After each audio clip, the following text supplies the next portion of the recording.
નમસ્કાર, આપ જોઈ રહ્યા છો ગુજરાત ફર્સ્ટ ન્યૂઝ। હું છું આપની સાથે ભાવિકા। મોટા સમાચાર। ભારતીય શેર બજાર મોટા ઉછાળાની સાથે બંધ થયું। સેન્સેક્સમાં 1695 પોઈન્ટના ઉછાળા સાથે બંધ થયું તો બેંક નિફ્ટી 1638, મિડ કેપમાં 1442 પોઈન્ટનો ઉછાળો। બ્રેન્ટ ક્રૂડ ઓઇલના ભાવમાં પણ 4% વધુનો ઘટાડો। અમેરિકન ડોલરની સામે રૂપિયો 95.20 પર પહોંચ્યો। અમેરિકા ઈરાનની વચ્ચે સમજૂતી કરારની સંભાવનાને લઈને હવે તેજી જોવા મળી રહી છે।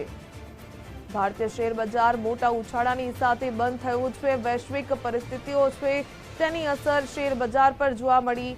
ખાસ કરીને સેન્સેક્સમાં 1695 પોઈન્ટના ઉછાળાની સાથે બંધ થયું। Bank Nifty 1638। Market expert Jaydev Chudasama આપણી સાથે જોડાઈ ચૂક્યા છે। જયદેવજી, ગુજરાત ફર્સ્ટમાં આપનું સ્વાગત છે। જે પ્રકારે વૈશ્વિક પરિસ્થિતિની અસર શેર બજારમાં ઘણા સમયથી જોવા મળી રહી હતી અને આજે પણ જોવા મળી છે, મોટા ઉછાળાની સાથે આ શેર બજાર બંધ થયું, શું કહેશો આપ? કારોબારી સપ્તાહના અંતિમ દિવસ દરમિયાન ભારતીય શેર બજારમાં જબરજસ્ત તેજી જોવા મળી રહી છે। સેન્સેક્સમાં 1700 પોઈન્ટ જેવી મજબૂતાઈ, નિફ્ટીમાં 450 પોઈન્ટ જેવી મજબૂતાઈ અને બેંક નિફ્ટીમાં પણ 1600 પોઈન્ટની મજબૂતાઈ આજના કારોબાર દરમિયાન જોવા મળી છે। તો આ વસ્તુની પાછળનું જો મૂળભૂત કારણ જોવા જઈએ તો આગામી રવિવારના રોજ અમેરિકા અને ઈરાન વચ્ચે એક સમજૂતી કરાર થવા જઈ રહ્યા છે અને આ સમજૂતી કરાર પછી આગામી સમયમાં સ્ટ્રેટ ઓફ હોર્મુઝ છે તે ફરીથી કાર્યરત થઈ જશે।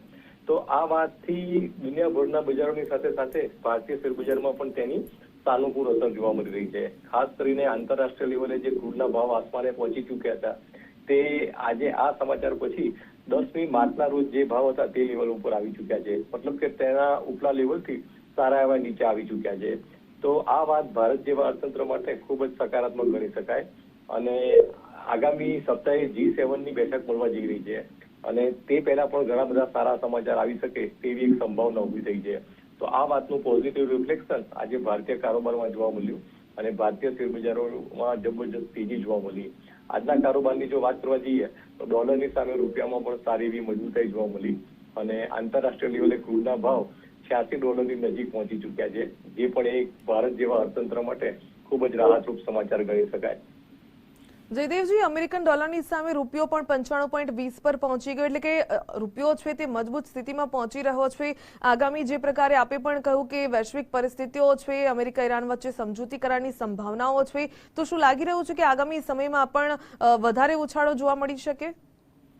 આપની વાત બિલકુલ સાચી છે। આગામી રવિવારના રોજ સમજૂતી કરારનો જે મુસદ્દો છે તે બહાર આવે અને સ્ટ્રેટ ઓફ હોર્મુઝ છે તે ફરીથી કાર્યરત થઈ જાય તો ભારત જેવા અર્થતંત્ર માટે ખૂબ જ રાહતરૂપ સમાચાર ગણી શકાય। કારણ કે ભારતના જે ઉર્જા સ્ત્રોતોનો મુખ્ય આધાર છે તે સ્ટ્રેટ ઓફ હોર્મુઝ ખાતેથી છે।